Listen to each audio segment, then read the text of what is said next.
Make up mind. Fight.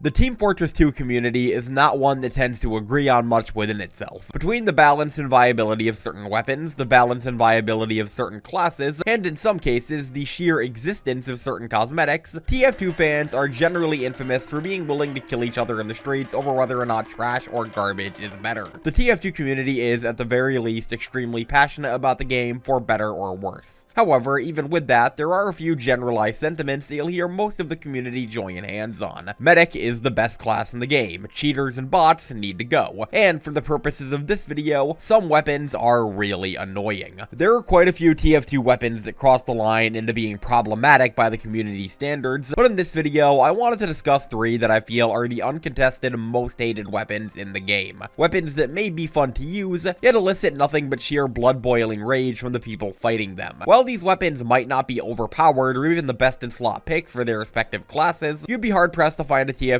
player who has charitable things to say about fighting them. Please note that it's impossible for me to cover every base in this video. I'm sure there are weapons that you hate that aren't included, and feel free to share them. I'm just discussing the 3 that I see come up negatively in conversation the most. That said, let's roll. Get out of here! Get out of here! Protective shield! Protective shield! Protective shield!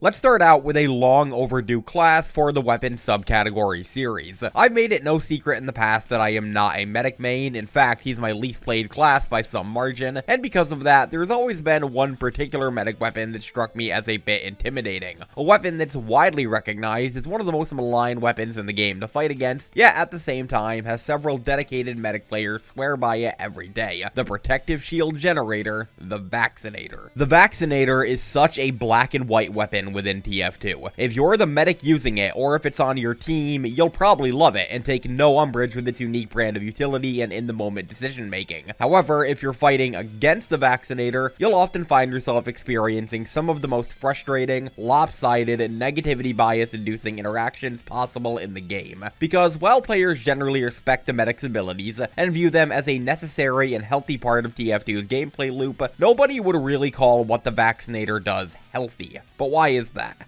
Well, the Vaccinator is an unlockable medigun for the medic. At a base, it builds Ubercharge 67% faster when healing non-overhealed targets, yet 33% slower for overhealed ones, and features a 66% slower overheal build rate. These stats are all on top of the universal, complicated math-filled medigun Uber and overheal scaling that I'm not enough of a medic main to confidently recite. As a primary set of mechanics, however, the Vaccinator boasts 2 very unique traits. It features a unique segmented Uber meter, with the player being capable of popping at any increment of 25%. This allows very frequent and liberal use of this medigun's Ubercharge, which is handy because its Ubercharge is really fucking annoying. Healing a target with the Vaccinator grants the medic and his heal target a constant 10% resistance to either bullet, explosive, or fire damage on top of healing, and this resistance is buffed to a whopping 75% and full crit resistance during its Ubercharge. The medic can freely cycle between resists at the click of the reload button with no cooldown, which when combined with this weapon's fast and disposable Uber, make it an incredibly dynamic and flexible medigun for dealing with multiple damage sources. So that all sounds well and good. In theory, this weapon should function as a fast, more dynamic, yet less impactful version of the stock medigun, with it bolstering the medic and his heal target's resistance to a specific type of damage at readily accessible intervals, rather than requiring a lengthy and committal charge time for full damage immunity. But that's all in theory.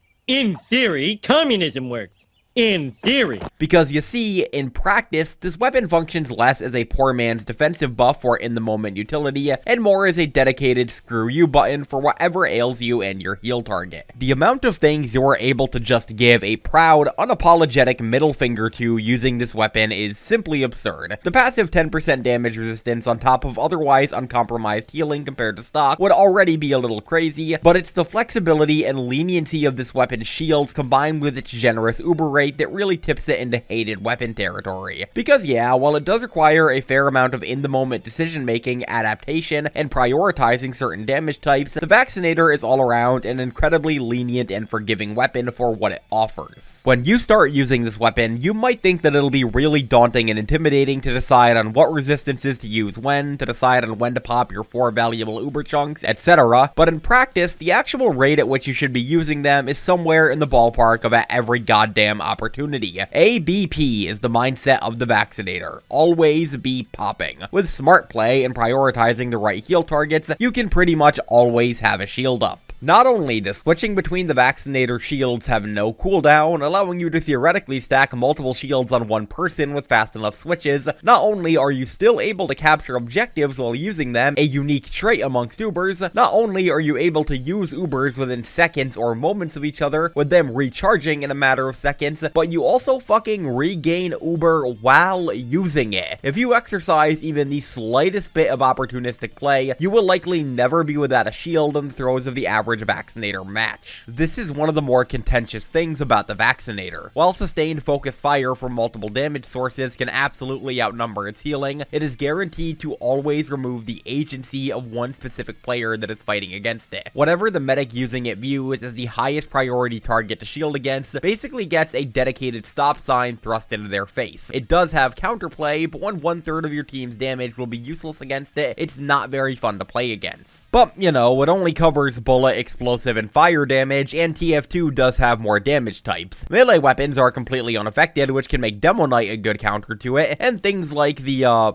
Flying Guillotine and the Enforcer pass through its resistances, really busting out the Moon Knights and Daredevils of TF2 weapons for this Galactus. The fact of the matter is that the vast majority of dedicated damage dealing weapons in TF2 will be countered by the Vaccinator, and even though the medic can only block one type of damage at a time, he's more than capable of rapidly switching between them with no consequence. I honestly feel as though this is the root of the Vaccinator's problems. A weapon with a disposable incremental Uber is fine, and a weapon that casts damage shields is also fine, but the problem with the Vaccinator is that it's too generous and lenient in giving these bonuses, granting the medic and his heal target too much sustainability and answers to common situations without the risk or commitment asked by other mediguns. I honestly feel as though all it really needs is a cooldown or healing debuff between switching resistances, or maybe slightly worse healing at a base to compensate for the utility of a constant 10% damage shield. I know it has a slower overheal build rate, but maybe a slightly slower heal rate on top of that would suffice.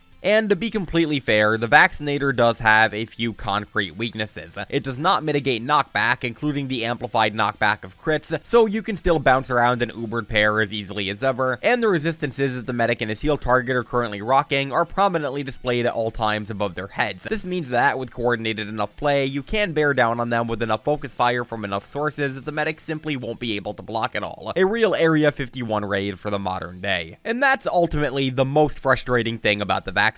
It's not an overpowered, over-centralizing, or overbearing weapon. There is concrete counterplay to it, and there are reasons that not every medic runs it. It's never a bad weapon to have on your team, but there are situations where the medic and his team may benefit more from another Uber. The Vaccinator is not broken. It's just superbly, astonishingly annoying and lopsided to fight against. Fighting a Vaccinator and his heal target can seem like an insurmountable uphill battle, with them having answers for seemingly everything you can throw at them and never running out of Uber chunks. Compared to other mediguns, which require a ton of inherent risk and commitment, the Vaccinator is a weapon that is disproportionately forgiving for the amount of utility it offers. The combination of fast-charging disposable Ubers, hefty fuck you buttons to every major damage type in the game, and the lack of required investment or commitment make this a fun and very satisfying weapon to use, yet a nightmare for your enemies.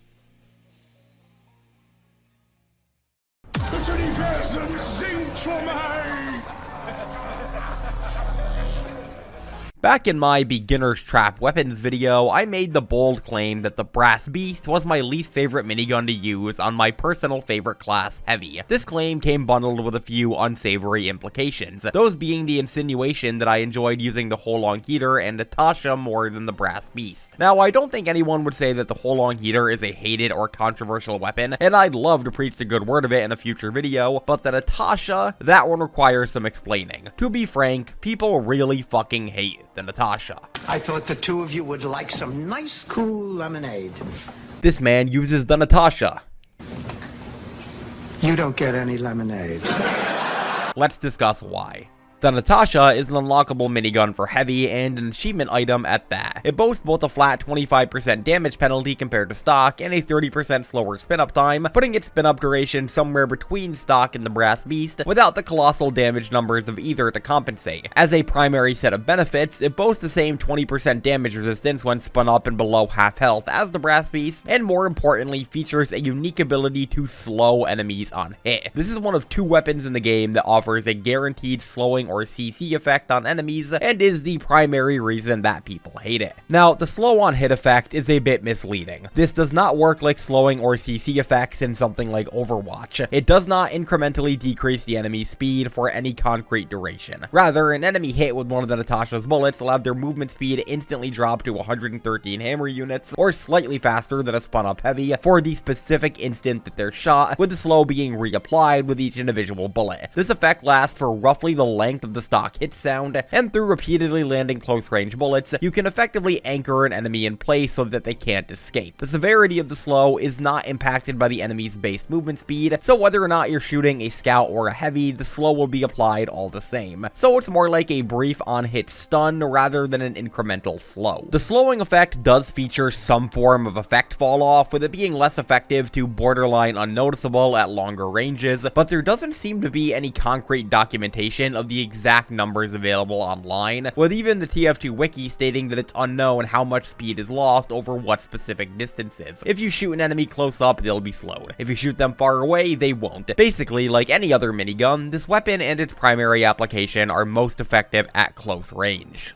And that's another thing with the Natascha. Its damage penalty is pretty negligible at close range. Sure, at medium range, or in fights with other sustained damage sources like sentries or enemy heavies, you'll absolutely notice it, and it can lose you pushes that you would have assured victory with stock, but when fighting any other class, this thing is still very much a minigun, and does anywhere from 300 to 380 damage per second at close range. That, combined with its visual similarities to stock, and most players' default instinct being to get away from a revved up heavy as they fight them, can result in frequent situations of enemies scrambling as they try to escape, only to find their feet dragging below them like they're on a treadmill. The Natascha is a fairly uncommon weapon in casual, so most players are not immediately equipped to deal with it when it shows up. All of this combined makes the Natascha a very frustrating weapon to fight against, being slow to a crawl and basically having your death all but guaranteed for daring to stray too close to a class that's usually countered by close range evasive movement is pretty damn annoying. And the fact of the matter is that despite its hefty downsides, the slow effect virtually nullifies all of them. A slower spin up and less damage don't really matter when all it takes is one stray pellet to send your enemies down the snowball slope of a slow and unavoidable death.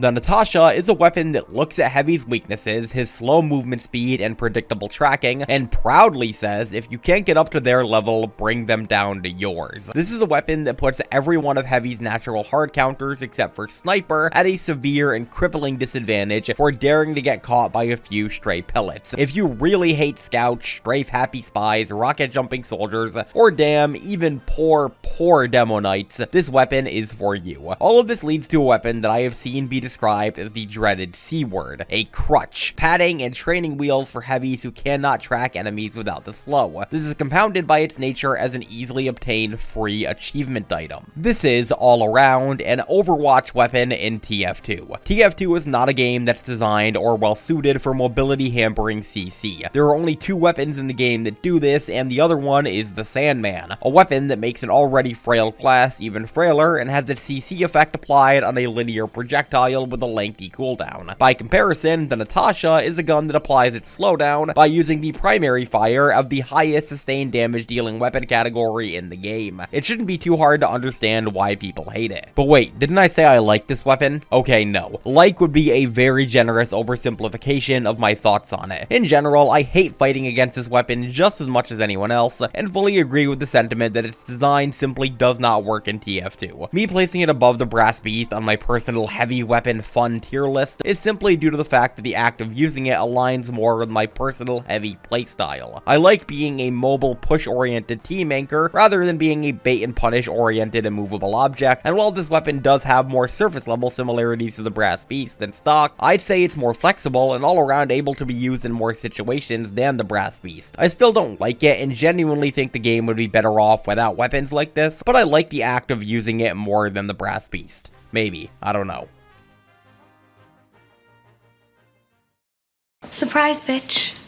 I bet you thought you'd seen the last of me. Boy, I sure do talk about Spy a lot in these videos. You'd think I like anime with how much I talked about this guy. However, a running theme with my Spy discussions in most of these weapon subcategory videos have been that a lot of his weapons tend to be a bit controversial. Between the Diamondback and especially the Conniver's Kunai, Spy has plenty of weapons that could have easily cracked their way into this video. However, I think that including them would do a huge disservice to one of the most playstyle facilitating, game flow altering, class-defining unlocks in the game, the Dead Ringer. The Dead Ringer might seem a bit unassuming at first. It obviously doesn't secure kills itself and doesn't do damage, but make no mistake, this is probably the single most game flow altering weapon in TF2. This weapon single-handedly facilitates all of Spy's most controversial and hated combos. Every single time you fight a Spy in TF2, the possibility that he could have the Dead Ringer needs to be present in the back of your mind. It is, without a shadow of a doubt, the most playstyle altering singular item available to any class in the game. Let's talk about it.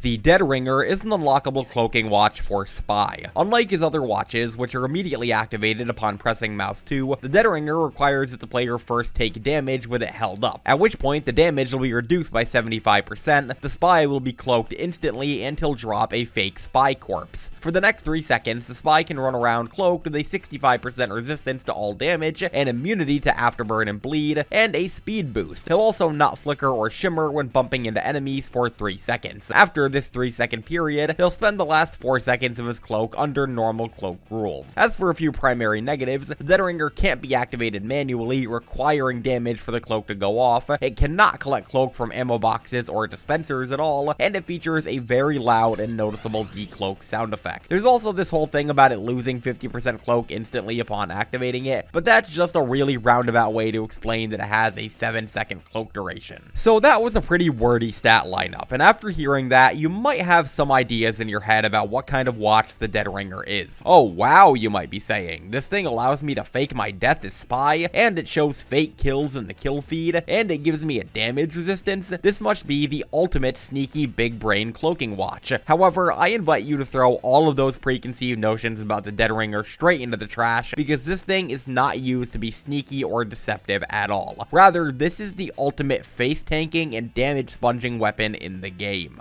The optimal play for the Dead Ringer is not to use it to deceive the enemy into thinking you've died to slip past them unnoticed. It is to walk completely conspicuously into the enemy team with it out, like a teenager taking a selfie in an active crime scene, and tank exactly 1 hit of damage so that you can slip behind the enemies with a massive damage resistance and afterburn immunity. The optimal play is also not to opportunistically use it to trick an enemy into thinking you've lost in a tight battle. It's to throw it up the moment you're caught out as a guaranteed get out of jail free card. So long as you have enough time and space to put sufficient distance between yourself and enemies, you will not be punished for any of this. Just face tank and run. The Dead Ringer is noteworthy as a weapon in TF2 due to most of its counterplay being to metagame. Checking things like if your kill count has gone up, if your strange weapon has gained a kill, if the Spy's name is grayed out on the scoreboard, things like that are the only surefire ways to tell if a Spy is dead ringing. A good rule of thumb is to always be quick tapping tab and looking at your kills anytime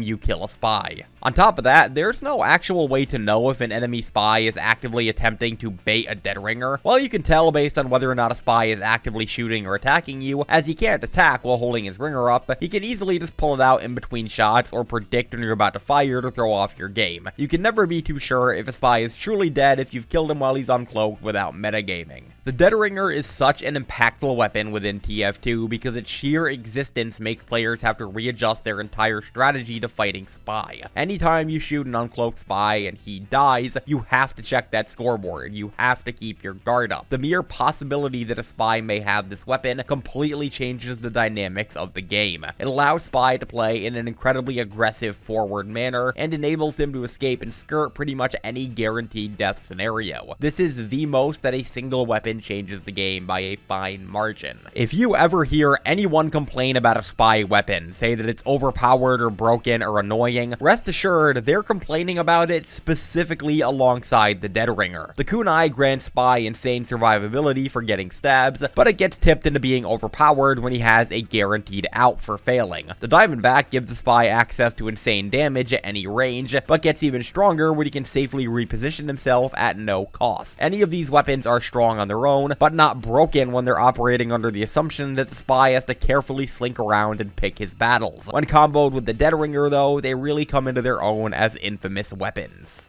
That is the fundamental issue with the Dead Ringer. It is not overpowered, but it changes the Spy's fundamental rules so much that the rest of his kit and the game as a whole have to adjust to keep pace. The Dead Ringer is the tool that facilitates every noteworthy controversial Spy loadout. Anytime you hear someone raging about a tryhard Spy main on the enemy team, I guarantee you that they're rocking the Dead Ringer. Spy's controversial strongest weapons are balanced to work with Spy, not with the Dead Ringer. The Dead Ringer is not overpowered, it's not broken, and it's not too strong. Its nature as a hated weapon stems entirely from it changing the base dynamics of the entire game. It's really not a healthy state for a single weapon to change your entire approach to fighting 1/9 of a game's playable roster. And while something like the Gunslinger or Wrangler might bolster Engineer's offensive and defensive capabilities, the Soda Popper might grant Scout unparalleled mobility, and the Scorch Shot might give Pyro free range pestering. None of them completely change the game. None of them require taking yourself out of the game to counter them. None of them are the Dead Ringer. So those are what I believe to be the most consistently hated weapons in TF2. As for any observations I can make about them, it's that all three of them share a common theme. They strip away player agency. The Vaccinator takes away the agency of specific classes to deal meaningful damage. The Natascha takes away classes' agency to escape and maneuver evasively. And the Dead Ringer takes away an entire player's agency to know if there's a spy around. Weapons designed like this are frustrating to play against because they fundamentally take options away from the player. And unlike something like the stock Uber, they don't have enough associated risk for it to feel warranted. Overall, I understand the derision of these weapons, but I also understand that they are just guns in a 16-year-old game, so if you love them and want to use them, then more power to you. The police are on their way. Also, I'm sorry I sounded like I was dying for most of this video. I was sick when I recorded it, and you can't really call in sick when it comes to the algorithm and making content. Regardless, hope you enjoyed, hope you have a fantastic day before, during, and after watching, and I'll catch you all later. Cheers.